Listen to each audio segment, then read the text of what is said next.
Hello, friends, and welcome back to r/ProRevenge.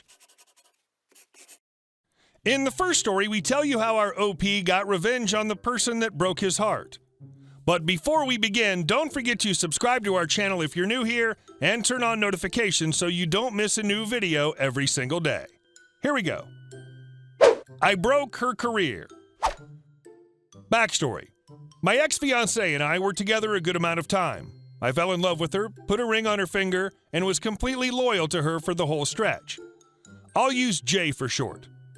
Jay decided to tell me that she wasn't happy. She needed a break. She was no longer in love with me. After some digging, I found out she was screwing around behind my back. When confronted, she deleted everything. Compared to her phone records, there was quite a bit missing. Revenge. Jay worked in the car sales industry. During her time there, she would send me surveys to complete if she thought her customers would leave a bad one. It's an industry norm, but never talked about. Negative surveys lead to a lower average, and if the average drops below a certain point, she owes money. If it stays above, she gets money for every positive survey she has. This is against her company's customer privacy policies. We would intentionally leave the house so my home IP wouldn't be attached. I was getting credit card offers in my email for these customers.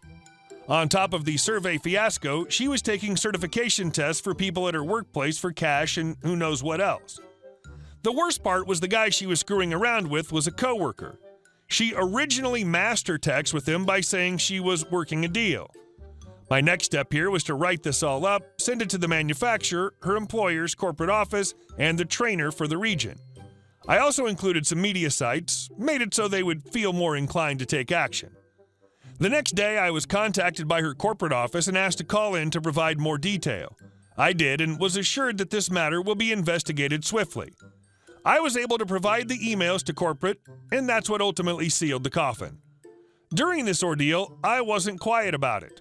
I told Jay what I was doing. She thought the managers had her back, and she was untouchable. A day passes, she leaves for work. An hour later, she returns, screaming and crying about how she got suspended. The following day, I got a text from Jay saying she'd been fired.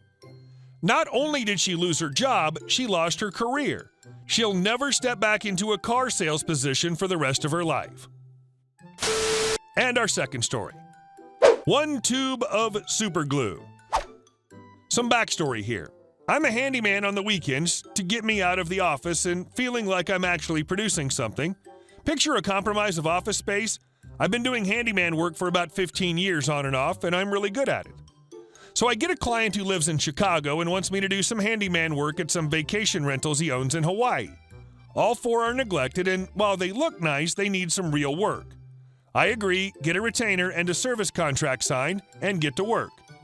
I usually do about 3 to 4 hours of handyman work each weekend, but this guy starts giving me work to do in the vicinity of 12 to 18 hours per weekend. And not handyman work, but errands and assistant work. Drop off keys, put out and take in garbage cans, etc. This is not what I signed up for, but he's paying me, so whatever. I figure I'll get his properties up to par within a few months at this rate, and then it'll be a simple hour or 2 a weekend to maintain. Unfortunately, his retainer runs out in about a month, so I send out an invoice and a request for more funds. I like to keep a little buffer in case my client tries to not pay me. And for the next 2 weeks, I keep getting crappy answers. One day, he says he wrote the check. The next week, he finally sent it. A few days later, he says he wired it to my account, etc. After a month of this, I'm fed up. I sent him a final invoice for all the work with the notification that all work will cease until payment and a full retainer are paid, as stipulated in the contract.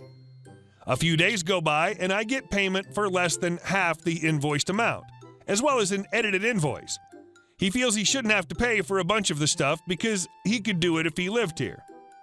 Fine. I re-edit the invoice, noting a bunch of stuff as paid and the remainder as unpaid, will return materials or return to original condition unless payment is made.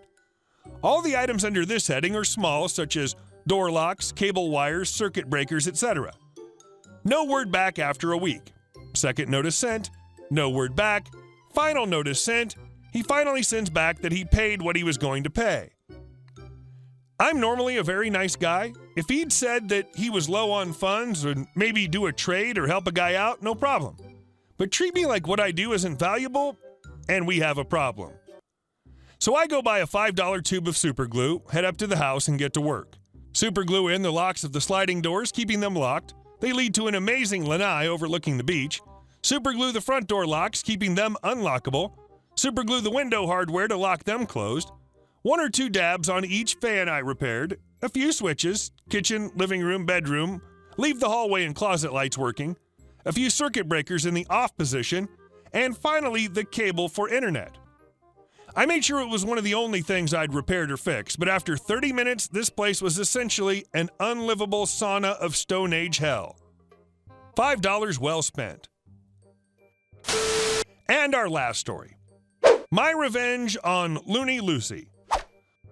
Looney Lucy is a slovenly, food-stealing, clothing-destroying waste of carbon. I dealt with it by keeping my space clean and ignoring her areas, storing my food at work or my boyfriend's place, and installing a lock on my bedroom door so she couldn't borrow outfits that looked like she could fit into when she had 30 pounds on me.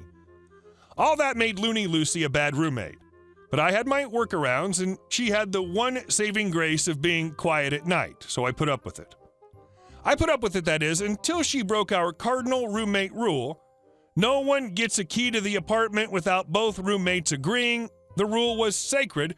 I couldn't even give a key to my boyfriend of more than a year. Unbeknownst to me, Looney Lucy had met a guy online who lived several hours away. Within 2 weeks of meeting him, she invites him to meet in real life and stay over the weekend. Looney Lucy then mailed this strange man a key to our apartment because he was going to get into town before she got off work. You read that right. A man she talked to for only 2 weeks, had never actually met, and who I didn't know about, now had a key to our shared apartment, and she wasn't going to be there to greet him. But I was. I'm starting laundry while wearing my Victoria's Secret robe because I'll be hopping into the shower right after. I hear the lock snick, turn around to see the door swing open to reveal a thin, creepy-looking guy in a trench coat who just stands there silently while I freeze like a effing idiot rabbit. CLG suddenly steps forward into the apartment. I come out of my startle, scream bloody murder, and chuck the laundry detergent at his head before scrambling into my bedroom and locking the door. He's yelling that it's okay, he's Looney Lucy's boyfriend. I scream at him that I don't care who he is, get out or I'm calling the cops and my 6'4" built-like-a-tank boyfriend. CLG leaves, and to his credit, even locks the door behind him. Poor CLG. I call Looney Lucy and ask her if CLG is her boyfriend and if she gave him a key. She said he was, and she did. She gushes about how they met. I hang up on her mid-sentence and call my boyfriend. He comes over, we pack up the essentials, and I move in with him that day. We hadn't thought we were quite ready for that step. Turns out in the face of Looney Lucy, we were. No apology or even excuses from Looney Lucy when BF and I go back the next week to get the rest of my stuff. She yells at me that it's my fault that I overreacted and that I'm lucky CLG didn't press charges for the mild concussion my laundry detergent gave him. Now I'm slow to true anger, I'll bitch and moan with the best of them, but actual rage is not in my usual repertoire of emotion. But guess what? I'm there now. Looney Lucy needs to pay. Still have that popcorn? Good. Now, the 2-year lease is in my name only because Looney Lucy's credit's so crappy that nowhere in the good part of town would take her. She'd been living with her parents over an hour away from her job for months before we started rooming together. Hindsight tells me this is because no one else would room with her prior to me. Hindsight's a B. So there's nothing legally preventing me from subletting the apartment for the remaining 14 months on the lease. I could also evict her, but that wouldn't be nearly as much fun as what I decided to do instead. I post a roommate ad on Craigslist and make it quite the deal. I'll keep my original deposit on file and pay the first 2 months' rent and sublet fee on the condition that they know they're living with a food-thieving, clothing-destroying, bitchy slob. I may want revenge, but I'm not willing to sucker some innocent person into it. Over the next couple weeks, I get a few nibbles, but no one has the flavor I'm looking for to match Looney Lucy. Then I get a message from Kevin. Kevin goes down my list of warnings. Kevin doesn't care about the food thieving. He orders takeout and hates leftovers. For obvious reasons, Kevin isn't worried about Looney Lucy borrowing his clothes, and Kevin admits that he's a huge slob and not having to pay attention to it's actually a plus. Kevin says the 2 months' rent seems kind of excessive and that there must be more to the story if I'm willing to pay that on top of the deposit and the sublet fee. So I tell Kevin the rest of the story. Kevin tells me he'll take the deal, but I should know something about him. Kevin said he's very happily active in the singles scene, not looking to settle down, but very much looking to continue bringing home a revolving door of F-buddies. Sometimes they'll stay for a couple days or a week at a time, so it's good to know the key rule isn't really that big of a deal. I tell him it sounds like he and Looney Lucy will be a good roommate match. Kevin fills out the paperwork, leasing office does its credit/background check and gives it the green light. I mail Kevin my key. Kevin moves in, I get a frantic call from Looney Lucy about a strange man showing up saying he lives there with her now. I tell her that's right, he does, and explain the subletting process. She starts raging at me. I hang up and mute her calls. Over the next few days, I get a lot of voicemails, some raging, some whining, some begging. Looney Lucy has been forced to clean and take out the trash like a slave or something because Kevin doesn't bother. Looney Lucy can't move out because she can't get a lease anywhere else and her parents won't let her move back home. Looney Lucy has to keep paying her half of the rent because Kevin told her if she stopped, he'd change the locks and move all her stuff out.